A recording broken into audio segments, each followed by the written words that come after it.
இன்னும் ஒரு இரு வாரங்கள் பொறுத்துக் கொள்ளுங்கள். அதிகாரப்பூர்வமாக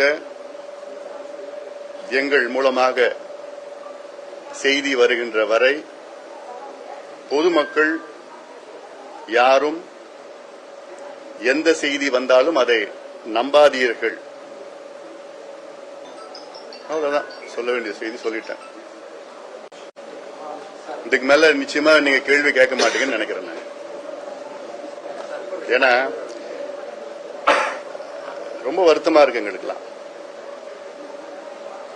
இது ஏதோ ஒரு மூன்றாம் தரம் ஊடகம், அவங்களுக்கு பேர் போன ஊடகம், சில மூன்றாம் தர ஊடகங்கள்லாம் இருக்கு.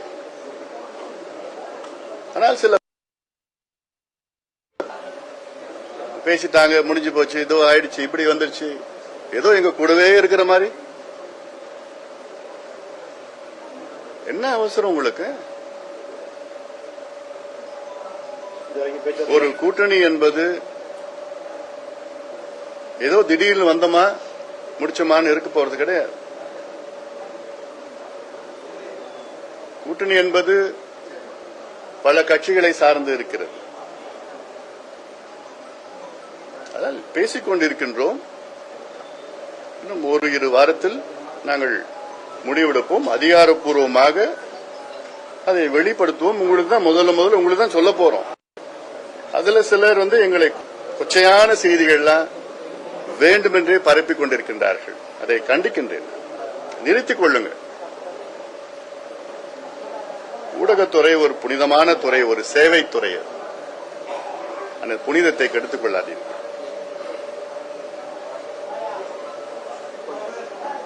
அடுத்தது பொதுக்கூட்டத்தில் நம்ம பார்க்கலாம். பொதுக்கூட்டத்தில் இதுக்கு மேல கொஞ்சம் செய்தியெல்லாம் உங்களுக்கு சொல்றேன்.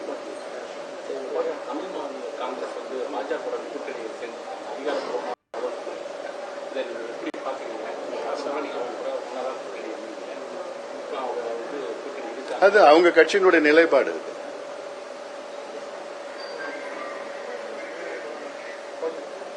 வட இந்தியாவில் பாரதிய கட்சி பெரிய பெரிய கோவில்லாம் கட்டிட்டு வராங்க. அந்த மாதிரி தமிழகத்தில் கொண்டு வரதுக்கு முதல்வர் முயற்சிக்கிறார். அந்த வடலூர் இல்ல, இப்போ இல்ல, இந்த வடலூர் வள்ளலாருடைய பெருவெளி இடத்துல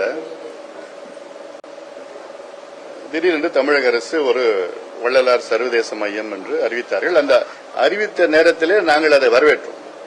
இது நிச்சயமா அவசியமானது.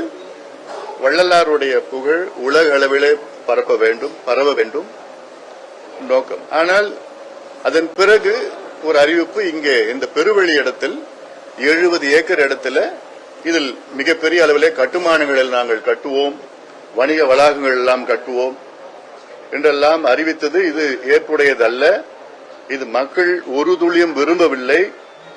இந்த வடலூர் பகுதி மட்டுமல்ல, இந்த மாவட்டம் மட்டுமல்ல, தமிழக மக்களும் உலகம் முழுவதும் இருக்கின்ற வள்ளலார் பக்தர்கள் யாருமே இதை விரும்பவில்லை. தயவு செய்து நான் சொல்றேன், இதுல கை வைக்காதீங்க. உங்களுக்கு நல்லது கிடையாது. இங்க இருக்கிற அமைச்சர் அது தெரியாம, அவருக்கு புரியாம அவர் நடந்து கொள்கிறாரு. அதனால வேற எதோ கை வச்சாங்க. ஆனா இதுல கை வைக்காதீங்க. இது வேற விதமா போகும். இது